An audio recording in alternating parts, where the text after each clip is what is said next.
தேவனுடைய போதனைகளை கேட்டு உங்கள் சுகவாழ்வு துளிர்க்க தொடர்ந்து இணைந்திருங்கள். உங்கள் கிரேஸ் டிவி.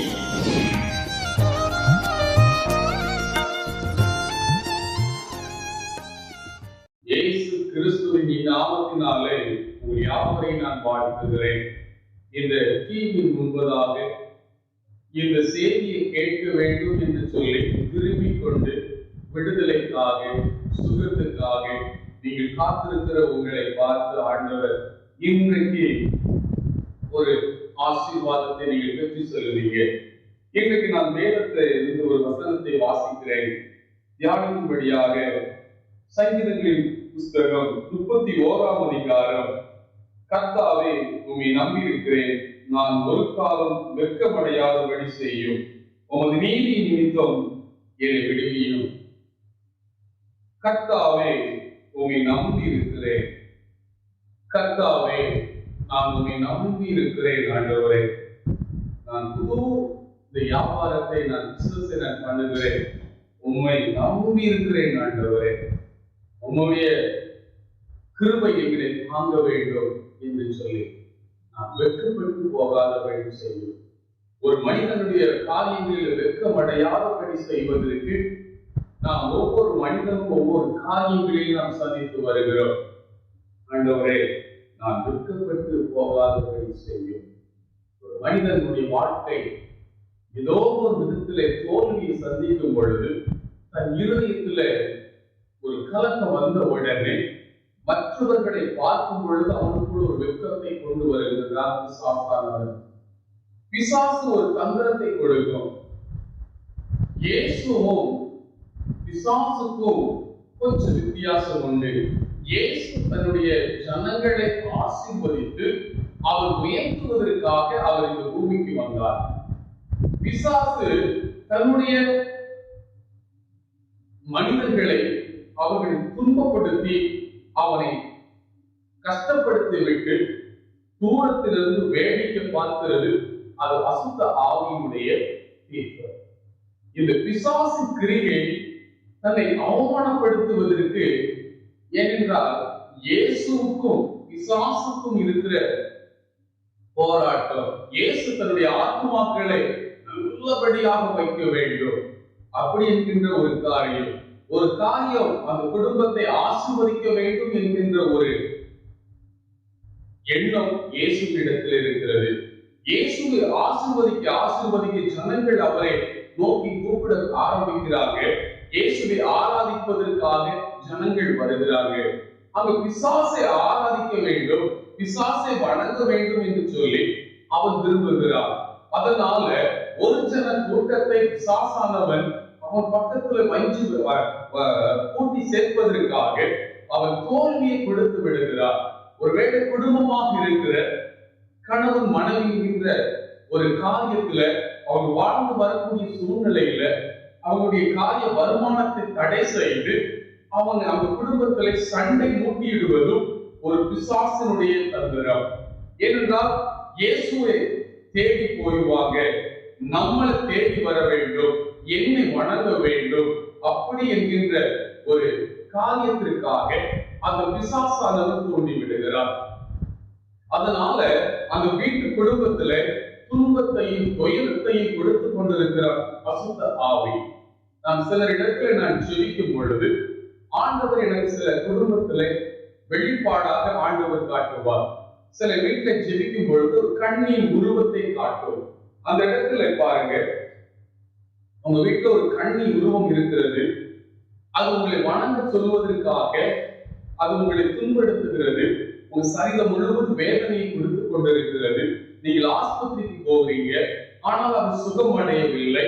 ஏதோ ஒரு விதத்தில் அந்த ஆஸ்பத்திரி செலவுக்கு கொண்டு போய் உங்களை நஷ்டப்படுத்தி கொண்டிருக்கிறார் என்று சொன்னால், ஆமாங்க, ஒரு சாமப்படை வந்து எங்க வீட்டுல ஒரு கண்ணி தேய்வதற்கு வணங்க சொல்றாங்க, அந்த கண்ணிக்கு புடவை எடுத்து வைக்க சொல்றான். இப்படி சில காரியங்களை வணங்குவதற்கு பாத்தீங்களா, அது பிசாசினுடைய தந்திரம். உங்களுடைய மூளை குழப்பி உங்களை திசை திருப்பி விட்டு உங்க குடும்பத்துல சமாதானத்தை என்ன செய்யணும்? எடுத்துடணும். உங்க சரீரத்துல ஆரோக்கியத்தை தேடி விடணும். உங்களுடைய முகத்தை கிழிச்சு விட்டா இயேசுவை தேட மாட்டான் அப்படின்னு சொல்லி அவர் பக்கத்துல இழுப்பதற்கு இவ்வளவு ஒரு வியாதியை கொடுக்கிறது பிசாசானவர். அது பிசாசு தந்திரம். அததான் அந்த காரியங்கள இவ்வளவு காரியத்தை செய்து கொண்டு இருக்கிறது பிசாசுடைய தந்திரம். இயேசு உங்களை ஆசீர்வதிப்பதற்காக உங்களுக்காக அவர் சிலுவையில அவர் ரத்தம் சிந்தினார். சிலுவையின் காரியங்களை பார்க்கும் பொழுது நம்மளை அவர் உயர்த்துவதற்காக அவர் சிலுவைக்கு வந்தார். நம்மளை மீட்டெடுப்பதற்காக அவர் சிலுவையில் அவர் ஒப்புக் கொடுத்தார். கொஞ்சம் யோசித்து பாருங்க. பிசாசு அநேக காரியங்களை செய்வார். பிசாசு உங்களை வேலையை பார்க்க விடாதபடி உங்க குடும்பத்துல மனநிலை பாதிக்கப்பட்டது போல தன்னால பேச வைத்து விடுவார். தன்னால இருக்க வைத்து ஏதாவது ஒரு செலவு கொடுத்து வீட்டுக்குள்ள கணவன் மனைவிக்குள்ள சண்டையை மூட்டி விடுவார். அதுதான் அவனுடைய வேலை. அந்த வேலையை செய்து கொண்டே இருப்பார். கொஞ்சம் கவனமா, ஒருவேளை இந்த டிவி முன்பதாக யாரோ ஒரு குடும்பத்திற்காகத்தான் ஆண்டவர் இந்த நேரத்துல பேசுகிறார். கண்ணி என்கின்ற ஒரு காரியம், ஒருவேளை இறந்ததை நீங்க தூக்கி வைத்து கும்பிடுகிற கிறிஸ்துவர்கள் அநேகர் இருக்கிறீங்க. அதுதான் ஆண்டவர் இன்னைக்கு உணர்த்துகிறார். அந்த காரியத்தை யோசித்து பாருங்க. ஆண்டவர் உங்களை மேம்படுத்துவதற்காக, இன்றைக்கு ஆண்டவர் உங்களை ஆசீர்வதிப்பதற்காக, உங்களுக்கு ஒரு ஆசீர்வாதத்தை கொடுப்பதற்காக இந்த நேரத்துல உங்களோடு பேசுகிறார். பாருங்க, இன்னொரு வசனத்தை வாசிப்போம். யோவான் எழுதின நற்செய்தி நூல், அங்கே சொல்லப்படுகிற ஒரு காரியத்தை பாருங்க. யோவான் எழுதின நற்செய்தி நூல் 16ஆம் அதிகாரம் 20வது வசனத்தை வாசிக்கிறேன். கவனிங்க. மெய்யாகவே மெய்யாகவே நான் உங்களுக்கு சொல்லுகிறேன், நீங்கள் அழுது புலம்புவீர்கள், உலகமோ சந்தோஷப்படும். நீங்கள் துக்கப்படுவீர்கள், ஆனாலும் உங்கள் துக்கம் சந்தோஷமாய் மாறும். ஆண்டவர் உங்களுக்கு வாக்கு பண்ணுகிறார்.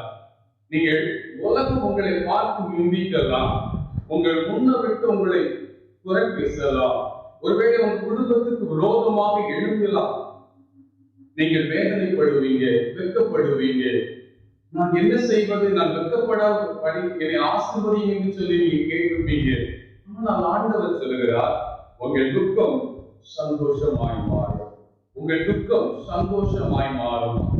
இன்றைக்கு நீங்கள் அந்த காரியத்தை நீங்கள் பெற்றுக் கொள்வீங்க. இருதயத்தில் ஒரு சமாதானம். அதனால இந்த வீட்டுல சில காரியங்களை பாருங்க. விசுவாசானவர் தந்திரமாய் செய்யறான், உங்களை அலைய வைக்கிறான். உங்களுக்கு ஏதாவது ஒரு காரியத்தை சிலருக்கு அதெல்லாம் பிசாசு கொண்டு வருகிற தந்திரம். இயேசு விட்டு உங்களை பின்னோக்கி உங்களை இழுத்து கொண்டு போகிற பிரித்து கொண்டு போவதுதான் அவனுடைய வேலை. அப்போ பிசாசு என்கின்றது இந்த பூமியில என்ன செய்து இருக்கிறது? இறந்தது ஒரு மனிதனை பாதுகாக்க முடியாது. ஒரு இறந்ததை நீங்கள் வணங்கினால் அது உங்க குடும்பத்தை பாதுகாக்க முடியாது, உங்களுடைய தெருவை பாதுகாக்க முடியாது, உங்க ஊரை பாதுகாக்க முடியாது. உங்களை பாதுகாப்பதற்கும், உங்களுடைய ஆத்மாவை பாதுகாப்பதற்கும், உங்க சரீரத்தை பாதுகாப்பதற்கும், உன் மனைவியை பாதுகாப்பதற்கும், உன் பிள்ளைகளை பாதுகாப்பதற்கும் இயேசு என்கின்ற ஒருவரை மாத்திரமே முடியும். அவர்தான் உங்களுடைய துக்கத்தை மாற்ற முடியும், உங்களுடைய சந்தோஷத்தை கொடுக்க முடியும். பிசாசு உங்களுடைய சந்தோஷத்தை பிரித்து விடுவார், சண்டைகளை மூட்டி விடுவார். தூரத்தில் நீங்க சம்பந்தமில்லாத ஒரு சண்டையை கொடுக்கிறது பிசாசின் தந்திரம். தேவையில்லாத நேரத்தில் எரிச்சலை கொண்டு வருவது பிசாசினுடைய தந்திரம். அந்த தந்திரத்திலிருந்து ஆண்டவர் உங்களை மீட்டெடுப்பதற்கு தான் ஆண்டவர் சொல்லுகிறார், மெய்யாகவே மெய்யாகவே நான் உங்களுக்கு சொல்லுகிறேன். உலகம் உங்களை பார்த்து சந்தோஷப்படலாம், உங்களை பார்த்து துக்கப்பட வைக்கலாம். இயேசு சொல்லுகிறார், உங்கள் துக்கம் சந்தோஷமாய் மாறும். அல்லேலூயா. இன்றைக்கு அந்த ஒரு ஆசீர்வாதம். அல்லேலூயா. இயேசு உங்களை பார்த்து சொல்லுகிறார், நான் உன்னை ஆசீர்வதிக்க வந்திருக்கிறேன். நான் தான் உன்னை ஆசீர்வதிக்கிற தேவன். அதனால நீங்க அறிந்து கொள்ளுங்க, நீங்க எதை வணங்க வேண்டும் என்பதை நீங்கள் அறிந்து கொள்ளணும். சங்கீதம் 16 பாருங்க, வேதம் சொல்லுகிறது, அந்நிய தேவர்களை பின்பற்றுகிறவர்களுக்கு வேதனைகள் பெருகும், அவர்கள் செலுத்துகிற இரத்த பலிகளை நான் செலுத்த மாட்டேன். தெளிவாய் வசனம் நமக்கு கூறுகிறது. நீங்கள் வசனத்தின்படி நீங்கள் ஆண்டவரிடத்தில் நீங்கள் கேட்கும் பொழுது ஆண்டவர் உங்களை ஆசீர்வதிப்பார், உங்களை பலப்படுத்துவார். ஒருவேளை எனக்கு யார் இருக்கா, எனக்கு உதவ, எனக்கு யார் என்னை நேசிக்கிறார், என்னை என்ன செய்வதுன்னு தெரியலையே, நான் நாளை என்ன செய்ய போறேன்னு தெரியலையே, இவங்க வருவாங்க, என் கடன் பிரச்சனை நெருங்குகிறதே என்று சொல்லிக் கொண்டிருக்கிறீங்களா? கவலைப்படாத, நீ கவலைப்படாத, ஆண்டவரிடத்துல கொண்டு வா. வேதம் நமக்கு தெளிவாய் சொல்லுகிறது, விசுவாசத்தோடு நீங்க ஆண்டவரிடத்துல, நீங்க விசுவாசத்தோட நீங்கள் வந்தீங்கன்னா நீங்கள் பெற்றுக்கொள்ள முடியும். முதல்ல உங்க துக்கத்தை மாற்றுகிற தேவன் உங்க துக்கத்தை சந்தோஷமாய் மாற்றுவார். உங்க துக்கம் சந்தோஷமாய் மாறும் பொழுது ஆண்டவர் உங்களுக்கு சில ஆசீர்வாதங்களை நமக்கு தருவார். ஆனா அது துக்கம் மாறின உடனே நம்ம என்ன செய்யக்கூடாது, ஆண்டவர் விட்டுறக்கூடாது. அதுக்கடுத்து நாம கேட்கின்ற ஒவ்வொரு விசுவாசத்தோடு நாம் என்ன செய்யணும், ஜெபிக்கணும். ஆண்டவர் எனக்கு இந்த காரியத்துல எனக்கு இவ்வளவு ரூபாய் வேணும், என் பிள்ளைகளை படிக்க வைக்கணும், என் மகளை திருமணத்திற்கு 3 லட்சம் ரூபாய் எனக்கு வேணும், என்னுடைய மகனுடைய படிப்பு செலவு 5 லட்சம் ரூபாய் வேணும், இல்ல 1 லட்சம் ரூபாய் வேணும் அப்படின்னு சொல்லி நீங்கள் ஆண்டவரிடத்துல உங்களுடைய துக்கத்தை ஆண்டவர் மாற்றின பிறகு நீங்கள் ஜெபிக்கக்கூடிய ஒரு காரியம் விசுவாசம் வேணும்.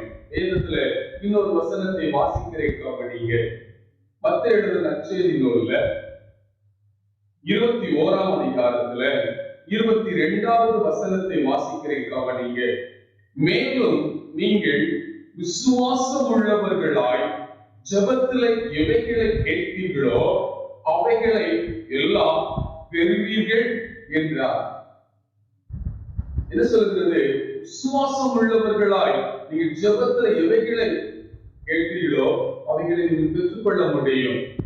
விசுவாசம், விசுவாசத்தோட இயேசு இருக்கிறார், எனக்கு இயேசு எனக்கு இருக்கிறார், எனக்கு இந்த வியாதி நீங்கும். எனக்கு யார் இருக்கிறார்? இயேசு இருக்கிறார். எனக்கு இயேசு எனக்கு துணையா இருக்கிறார். யாரும் தேவையில்லை. யார் என் குடும்பத்திற்கு தலைவர் அல்ல, இயேசு எனக்கு தலைவரா இருக்கிறார். என் துக்கத்தை மாற்றினவர் எனக்கு தலைவரா இருக்கிறார். என்னுடைய வேதனையை மாற்றினவர், எனக்கு ஒரு சந்தோஷத்தை தந்தவர், என் துக்கத்தை சந்தோஷமாய் மாற்றின தேவன் ஒருவர் இருக்கிறார். அவரிடத்தை நான் என்ன செய்யணும்? நான் பெற்றுக்கொள்ளணும். அவங்க கிட்டதான் நான் ஆண்டவரை ஆசீர்வதிப்பார் அப்படிங்கிற ஒரு விசுவாசம். நீங்க விசுவாசத்தோடு நீங்கள் கேட்கும் பொழுது கேட்கின்ற ஒவ்வொன்றையும் நீங்கள் பெற்றுக்கொள்ள முடியும். நீங்கள் ஒவ்வொன்றையும் நீங்கள் பெற்றுக்கொள்ள முடியும். நீ எந்த கேட்டாலும் ஆண்டவர் கொடுக்கிறவர்.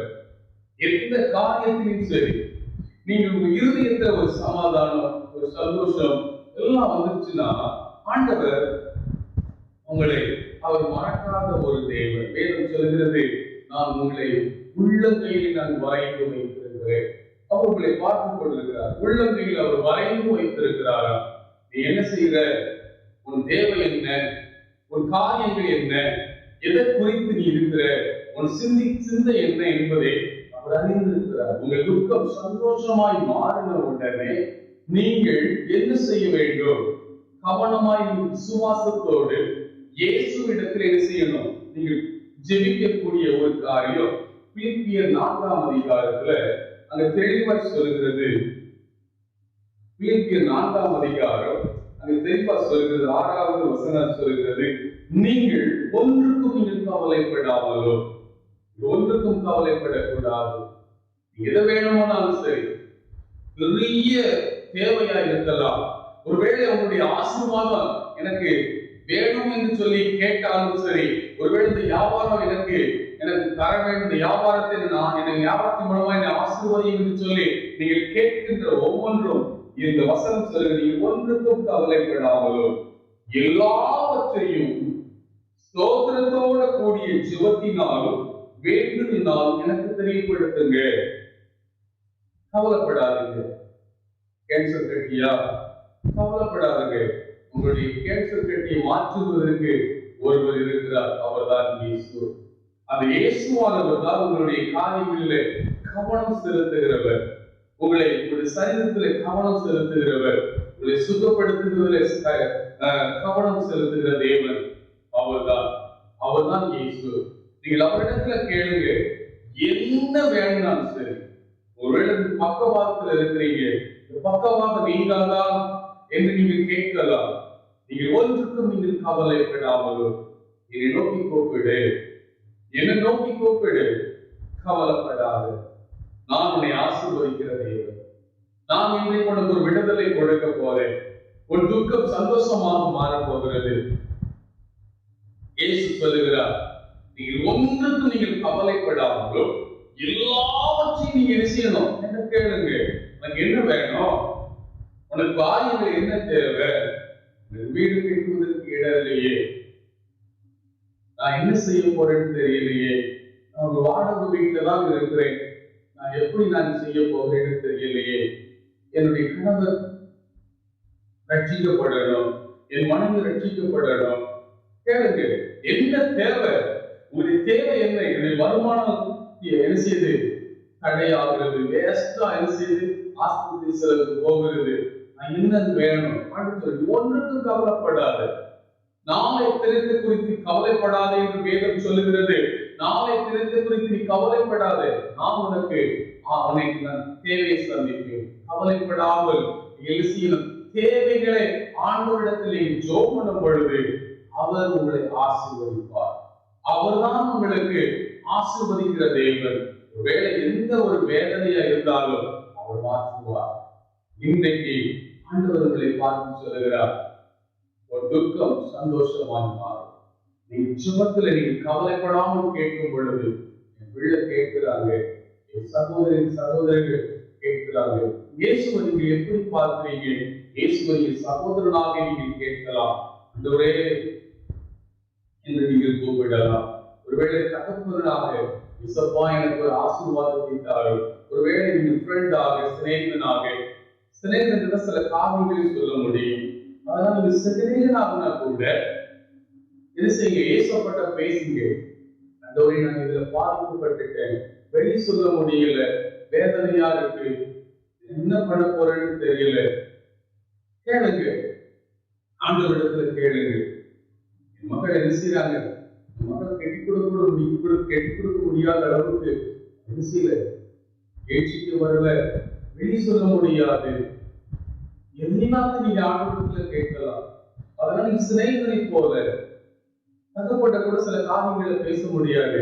ஒருவேளை நீங்க சிநேகிதனாக, ஃப்ரெண்டாக, ஒருவேளை சகோதரனாக இயேசுவை என்ன செய்யணும்? எந்த ரூபத்துல நீங்கள் ஆண்டவரை நீங்க கேட்கும் பொழுது ஒன்றுக்கும் கவலைப்படாமலும் நீங்கள் கேட்கின்ற ஒவ்வொன்றும் நீங்கள் பெற்றுக்கொள்ள முடியும். இந்த டிவி முன்பதாக இன்றைக்கு அந்த ஆசீர்வாதம், இன்றைக்கு அந்த ஆசீர்வாதத்தை பெற்று செல்லுங்க. இயேசு உங்களை ஆசீர்வதிக்க போகிறார். இயேசு இன்றைக்கு ஆண்டவர் உங்களை உள்ளங்கையில் வரைந்து வைக்கிறவர் உங்களை பார்த்து கொண்டிருக்கிறார். துக்கத்தோடு இருக்கிற நீ இனி உன் துக்கம் மாறுகிறது. உன் துக்கத்தை ஆண்டவர் மாற்றுகிறார். ஆண்டவரிடத்தில் நாம் ஜெபிக்கலாமா? ஆண்டவரிடத்தில் நாம் ஜெபிக்கலாமா? ஆண்டவரே நான் வெட்கமடையாதபடி செய்யும் ஆண்டவரே சொல்லி கூப்பிடுங்க. தேவாதி தேவனே உங்க ஸ்தோத்திரிக்கிற ராஜா, என் துக்கத்தை மாற்றினவரே, ஓ நன்றி ராஜா. இந்த இடத்துல ஆண்டவரே, இந்த இடத்துல ஆண்டவரே உங்க ஸ்தோத்திரம் எனக்குள் வாருன்னு சொல்லி கூப்பிடுங்க. ஒவ்வொருவரும் தன்னுடைய இருதயத்துல இயேசுவை கூப்பிடுங்க. ஆண்டவரே இருதயம் பொல்லாத சிந்தித்துக் கொண்டிருக்கிறது, இன்றைக்கு அந்த பொல்லாத சிந்தனை மாறணும் ஆண்டவரே. ஒருவேளை ஆண்டவரே உங்க ஸ்தோத்திரிக்கிற ராஜா, என்னுடைய இருதயத்துல ஒரு ஆண்டவரே நன்றி, இருதயத்துல ஏதோ ஒரு வலி இருக்கிறது, அந்த இருதய வலியை நீக்குங்கன்னு சொல்லி கேளுங்க. ஆண்டவரிடத்துல கேளுங்க, எந்த பகுதியில் உங்களுக்கு வலி இருக்கிறதோ அந்த வழியை இப்பொழுது நீக்கும் என்று சொல்லி கேளுங்க. ஆண்டவர் நீக்க போகிறார். இன்றைக்கு ஒரு விடுதலை, இன்றைக்கு ஒரு விடுதலை, இன்றைக்கு ஒரு விடுதலை. இயேசு கிறிஸ்துவின் வல்லமை இப்பொழுது உங்க வீட்டுக்குள்ள ஒருவேளை தகப்பனே உங்க ஸ்தோத்திரிக்கிற ராஜா, ஆண்டவரே டிவி பார்க்க முடியல, கணவருக்கு சொன்னபடி கேட்கணும் என்று சொல்லி ஒருவேளை நீங்க வேலை செய்து கொண்டே நீங்க கேட்கலாம் அந்த செய்தியை, இந்த ஜெபத்துல பங்கெடுக்கலாம். அப்படிப்பட்ட சகோதரியே சகோதரனை ஆண்டவர் உன்னை நேசிக்கிறார். இன்றைக்கு ஆண்டவர் உன்னை நேசிக்கிறார். மகனே, ஆண்டவரே உனக்கு நன்றி. உன் பிடிவாத குணத்திலிருந்து ஆண்டவர் உன்னை மாற்றுகிற வல்லமை உள்ளவர். நீ அவனிடத்துல வந்துரு, ஆண்டவர் உன்னை மாற்றுவார். ஒருவேளை நன்றி ராஜா, நான் பீடி சிகரெட்டை நான் விட நினைக்கிற நான் விட முடியலை என்று சொல்லி எண்ணிக்கொண்டிருக்கிறீயே அன்பு சகோதரனே, ஆண்டவர் மாற்ற முடியும். இப்பொழுது நீ கூப்பிடுங்க கூப்பிடுங்க கூப்பிடுங்க. உங்களுடைய தேவை என்ன என்பதை கேளுங்க கேளுங்க. அல்லேலூயா. இயேசுவே உமக்கு ஸ்தோத்திரிக்கிற ராஜா. இப்பொழுது உங்க வீட்டுல உங்களுடைய படுக்க அறைக்குள்ள தேவனுடைய வல்லமை இறங்கி வரும். நீ படுக்க படுக்கையில் இருக்கிற உன்னுடைய படுக்கை மாறுகிறது இயேசுவின் நாமத்தினார். ஆண்டவரே உமக்கு நன்றி. கேட்க கட்டி மறைகிறது இயேசுவின் நாமத்தினார். ஓ நன்றி ராஜா. பொல்லாத ஆவிகள், ஓ நன்றி. உன் குடும்பத்துக்குள்ள உன்னுடைய குடும்பத்துக்குள்ள ஏதோ ஒன்று நடந்து கொண்டே இருக்கிறது போல உனக்கு நீ அப்பப்போ உணர்கிற அது அசுத்த ஆவி. இப்பொழுது அந்த அசுத்த ஆவி மறைகிறது. ஆண்டவரே உமக்கு நன்றி. இந்த டிவி முன்பதாக இருக்கிற அந்த சகோதரியே ஆண்டவரே நன்றி. சில நேரங்கள்ல ஆண்டவரே அழுத்தத்தை வீட்டுல கேட்கின்னு சொல்லிக் கொண்டு அழுது கொண்டு இருக்கிறேன். இப்பொழுது அந்த காரியங்கள் மறைகிறது இயேசுவின் நாமத்தினார். இயேசுவின் நாமத்தினார் இப்பொழுது பிசாசின் கட்டுகள், ஆண்டவரே பெல்சுமிய கட்டுகள் இப்பொழுது மறையட்டு இயேசுவின் நாமத்தினார். இப்பொழுது மறையட்டு இயேசுவின் நாமத்தினார். அன்பின் தகப்பனே உமக்கு நன்றி. ஆண்டவரே நன்றி ராஜா. பக்கவாதத்தை போல வாய் கோணிக்கொண்டிருக்கிற அந்த எல்லாம் சரியாக மாறட்டு இயேசுவின் நாமத்தினார். ஆண்டவரே உமக்கு நன்றி ராஜா. எனக்கு படிப்பு வரலையே, ஒரு வாலிப மகன் படிப்பு வரமாட்டேங்கிறது. எங்க அப்பா என்ன திட்டுறாங்க, எங்க அம்மா திட்டுறாங்க, என்னுடைய பக்கத்துல இருந்து எல்லாரும் திட்டுறாங்க, எனக்கு படிப்பு வரமாட்டேங்குன்னு சொல்லி அழுகிற அந்த சகோதரனே, இப்பொழுது அந்த காரியம் ஆண்டவரே உமக்கு நன்றி. அந்த மூளைக்கும் கண்ணுக்கும் செல்லுகிற நரம்புகளுக்குள்ள இப்பொழுது உங்களுடைய வல்லம் இறங்கட்டும்பா. அந்த ஞாபகப்படுத்துகிற நரம்பு இப்பொழுது ஞாபகப்படுத்துகிறோம். ஆண்டவரை படிக்கும் பொழுது ஒரே சிந்தையாக படிக்கிற அந்த நரம்பை சரிபடுத்துகிறார். இப்பொழுது வல்லம் இறங்கட்டும் இயேசுவின் நாமத்தில். நீ ஆசீர்வதித்ததற்காக இயேசுவின் நாமத்தில் நான் ஜெபிக்கிறோம் நல்ல பிதாவே. ஆமென். அற்புத ஜெப வீடு ஊழியங்கள் குர்ச்சால்பட்டியில இந்த ஊழியம் நடந்து வருகிறது. அற்புத ஜெப வீடு ஊழியத்திற்கு நீங்கள் காணிக்கை கொடுத்து நீங்கள் தாங்க வேண்டும் விரும்பினாலும் நீங்கள் என்ன செய்யுங்க, கொடுத்து தாங்குங்க. ஒருவேளை ஜெபிக்க விரும்ப நேரில் வந்து நீங்க ஜெபிக்கணும், வியாதிப்பட்டவங்கிறாங்க, எப்படியாவது நம்ம வந்து ஜெபம் நீங்க விரும்புறீங்கன்னா ஆட்டோலையோ இதுல ஏதோ ஒரு ரூபத்துல நீங்க வாங்க. உங்களுக்காக நாங்கள் வாரந்தோறும் செவ்வாய்க்கிழமை விசேஷித்த ஆராதனை 10 மணியிலிருந்து 1 மணி வரைக்கும் நாங்கள் நடத்தி கொண்டிருக்கிறோம். அதுல நீங்கள் வந்து கலந்து கொண்டு தேவனுடைய ஆசீர்வாதத்தை பெற்றுக்கொள்ளுங்க. கர்த்தர் உங்களை ஆசீர்வதிப்பாராக. ஆமென்.